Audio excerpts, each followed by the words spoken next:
প্রিয় বন্ধুরা, আসসালামু আলাইকুম। কেউ কেউ বলছেন যে আওয়ামী লীগ এত কিছু ঘটে গেছে, তারপরে কোনো অনুশোচনা নেই, আওয়ামী লীগ ক্ষমা চাচ্ছে না। আমার প্রশ্ন হলো যে আওয়ামী লীগ কার কাছে ক্ষমা প্রার্থনা করবে? জুলাই আগস্টে যে ঘটনাগুলি ঘটেছে, সেই সময় আওয়ামী লীগ অবশ্যই ক্ষমতায় ছিল এবং তার ফলে সরকারে থাকার কারণে আওয়ামী লীগ কিন্তু প্রতিটি ঘটনার দায় দায়িত্ব নিয়েছে এবং প্রতিটি ঘটনার দায় দায়িত্ব নিয়েছে বলেই আওয়ামী লীগ সরকার তখন জুডিশিয়াল কমিটি করে সেগুলো তদন্ত করতে চেয়েছিল, প্রতিটি ঘটনার তদন্ত করে দোষীদের বিচারের আওতায় আনতে চেয়েছিল এবং যেসব পরিবারগুলো ক্ষতিগ্রস্ত হয়েছিল তাদের পাশে মাননীয় প্রধানমন্ত্রী দাঁড়িয়েছিলেন, সহযোগিতার হাত বাড়িয়ে দিয়েছেন।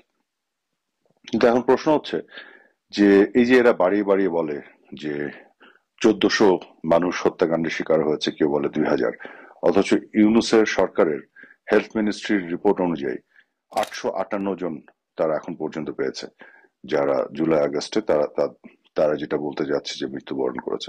অথচ এই লিস্টের মধ্যে দেখা গেছে যে গাজীপুরের সাবেক মেয়র জাহাঙ্গীরের এপিএস জুয়েল, তার নামও আছে। অর্থাৎ এই যত জন মৃত্যুবরণ করেছে তার মধ্যে আওয়ামী লীগের নেতা কর্মীরাও আছে। তো এবং আওয়ামী লীগের নেতা কর্মীদেরকে হত্যা করেছিল কারা? তাহলে এখন কথা হচ্ছে যে ক্ষমা আওয়ামী লীগ চাইবে, সেই ক্ষমাটা কাদের কাছে যাবে? যারা 1971 সালে 30 লক্ষ শহীদের যে গণহত্যাকারী, তাদের সাথে বসে আজকে রাষ্ট্র মেরামতের কথা বলছে, তাদের কাছে চাইবে? কাদের কাছে ক্ষমা চাইবে? যারা 2 লক্ষের উপরের নারী সম্ভ্রম নেয়ার জন্য দায়ী, পাকিস্তানি হানাদার বাহিনীকে সহযোগিতা করেছিল, এই রাজাকারদের কাছে আওয়ামী লীগ যারা এদের স্বাধীন করেছে তারা ক্ষমা চাইবে? এই রাজাকারদের সাথে যারা উঠছে বসছে এবং যারা গাঁটছড়া বেঁধেছে তাদের কাছে আওয়ামী লীগ ক্ষমা চাবে? যারা আসল গণহত্যাকারী তাদের কাছে? যারা বাংলাদেশের জাতীয় সঙ্গীত বদলে দিতে চায় তাদের কাছে? যারা বাংলাদেশের নাম বদলে দিতে চায় তাদের কাছে আওয়ামী লীগ ক্ষমা চাইবে? আমি যদি বলি যে আওয়ামী লীগের গত 15 বছরের বিভিন্ন ধরনের ব্যর্থতা, ভুলভ্রান্তি, যে বিষয়গুলো নিয়ে কথা উঠছে, তো আওয়ামী লীগ যদি নির্বাচন কেন্দ্রিক বেশ কিছু আওয়ামী লীগের ব্যর্থতা বা যে বিতর্কগুলো আছে, তো তাহলে কাদের কাছে ক্ষমা চাইবে আওয়ামী লীগ? 1996 সালে 15 ফেব্রুয়ারিতে বিএনপি এক এক দলীয় একটি নির্বাচন করেছে না? তারপরে 2001 সালে ক্ষমতায় আসার পরে 2006 এসে বিএনপি আবার নির্বাচন চুরি করতে চেয়েছে না, যার ফলে 111-এর মতন সরকার ক্ষমতা এসেছিল। তো বিএনপি তো যখনই সুযোগ পেয়েছে নির্বাচন চুরি করতে চেয়েছিল। তো নির্বাচনে যারা ভোট চুরি করেছিল তাদের কাছে আওয়ামী লীগ ক্ষমা চাইবে? বিএনপি সবার প্রথম র্যাব গঠন করে অপারেশন ক্লিন হার্টের নামে তারা বিচার বহির্ভূত হত্যাকাণ্ডের সূচনা করেছে বাংলাদেশে, তাদেরকে ইন্ডেমনিটি দিয়ে দিয়েছে, তাদের কাছে ক্ষমা চাবে? সো যারা, এবং আজকে সারা বাংলাদেশ জুড়ে বিএনপি যেভাবে চাঁদাবাজি দখলবাজি এগুলো করছে সেগুলো দেখা যাচ্ছে।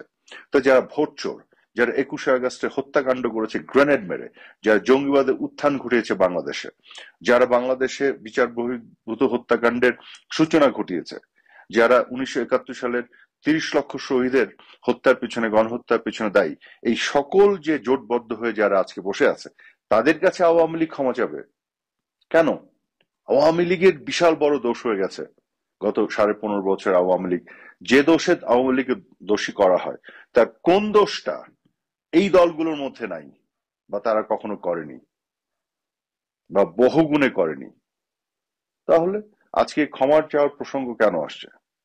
হ্যাঁ, আওয়ামী লীগ একটি রাজনৈতিক দল হিসেবে তার একটি ঐতিহ্য আছে, এদেশের জন্মের পেছনে আওয়ামী লীগের ভূমিকা আছে, বাংলাদেশের গণতন্ত্র প্রতিষ্ঠার লড়াই সংগ্রামে আওয়ামী লীগের ভূমিকা আছে। আওয়ামী লীগ জনমানুষের মধ্য থেকে জন্ম নিয়েছে। আওয়ামী লীগ কোনো কিংস পার্টি না।